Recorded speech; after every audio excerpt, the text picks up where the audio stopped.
Hello, this is part four of a culture of trusting the process. Okay, so you know, also when you're trusting the process, you know that you're trying to get from point A to point B, right?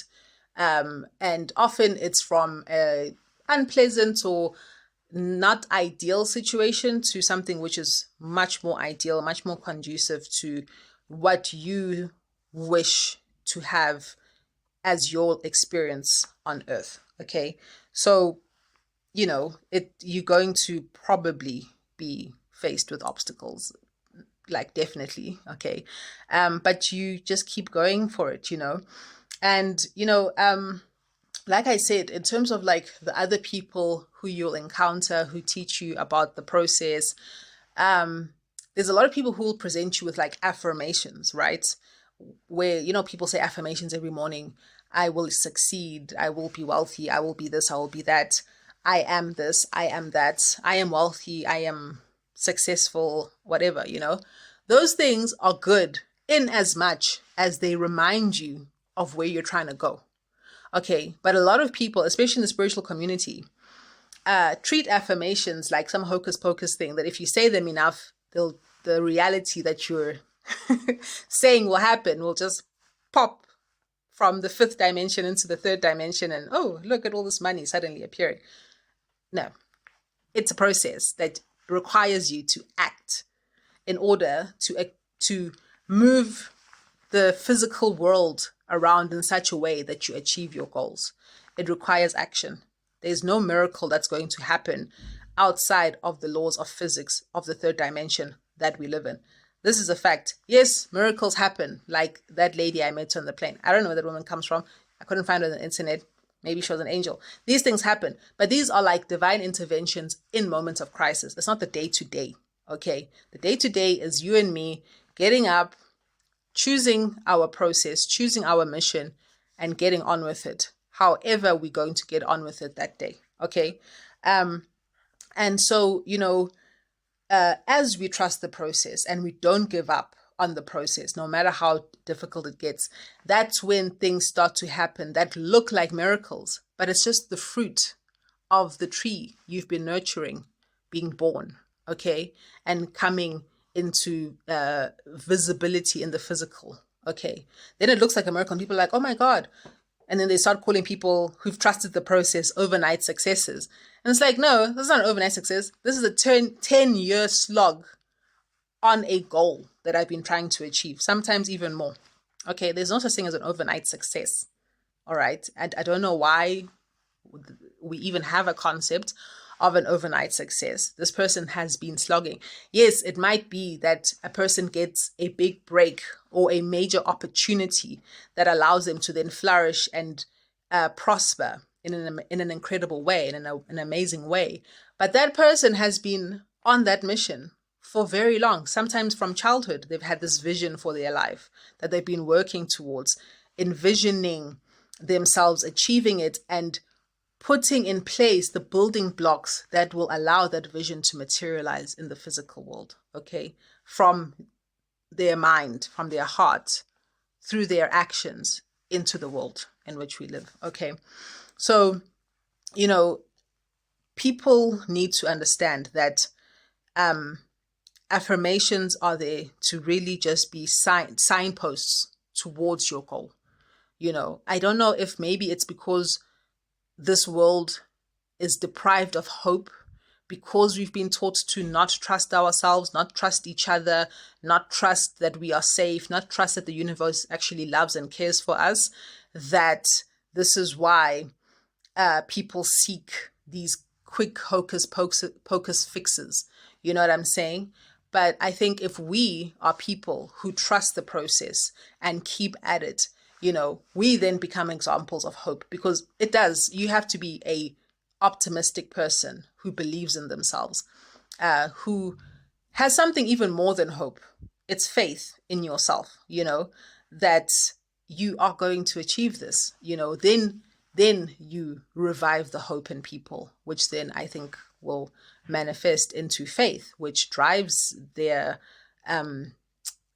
them towards achieving their goals. Okay. So I think also lastly, trusting the process in terms of conflict resolution is another very important thing, because when you trust the process and you believe that the goal of reconciliation between either two, it could be two seemingly contradictory truths within yourself, or it could be between two groups or two people who have contradictory truths about the world, because this is where conflict comes in. It's two contradictory truths. Okay.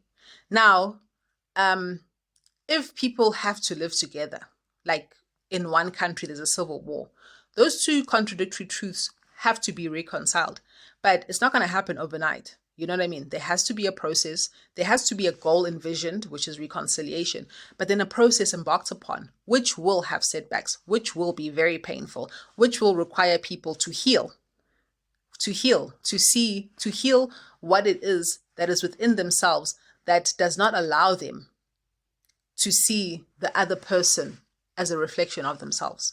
Because that's where we fail to be able to reconcile, is when we can't see the other person as a reflection of me. Okay, obviously in interpersonal relationships it's different. If something is really a case where the other person is refusing to see themselves in you, or to see you in themselves, and you're also incapable of reconciling who you are to who that person is, maybe it might not work out, but still you need to try. You need to try and make it work, especially like in a marriage or in a relationship or a friendship or in a business relationship. You need to try. So start on a process. It requires humility, which is something very difficult for us. It requires patience. It requires love. It requires being truthful with ourselves. What is my role in perpetuating this conflict? It requires truth. And unfortunately, a lot of the time, human beings are so fear-oriented in what motivates them that telling the truth becomes almost akin to death, for a lot of people. Because if you're telling the truth and the truth is telling you that the path that you're on is not viable, you have to change direction. For a lot of people, a lot of people will prefer to carry on in the wrong direction until they have no choice but to stop and change direction, because they've invested so much time and energy and they feel like it's such a major loss to stop what they're doing and change direction. But the unfortunate thing is, and this is a law of the universe, a spiritual law, you have a path that you have agreed to walk when you came here. It has to be accomplished. So there's point A to point B. If you're in point A and you've walked part of the way to point B, then you change path, you're gonna have to come back to where you left off. You're gonna have to come back. So this is why I also tell people, like, whatever detour you take towards your purpose, try and write it and get back on the path as soon as you can, because you are going to have to get back on that path. You're not going to deny the universe the contract that you signed before you came here. It's not going to happen. It's not going to happen. People think you're going to fake it until you make it. You're not going to fake it with the universe. There's something that you came to achieve, and you're going to achieve it. Come hell or high water, it's going to happen. Whether you have to be forced into it or you're doing willingly. Rather do it willingly. It saves you a whole lot of time. You might get some bonuses by achieving more than maybe you even bargained for or agreed to achieve, So, and it also just goes back to believe it. You're supported. You are never alone. You are loved. You are cared for, So it is very, very possible to trust the process, trust yourself, trust in divine intervention, divine provision, trust that you are loved even when you make mistakes. There's no such thing as failure.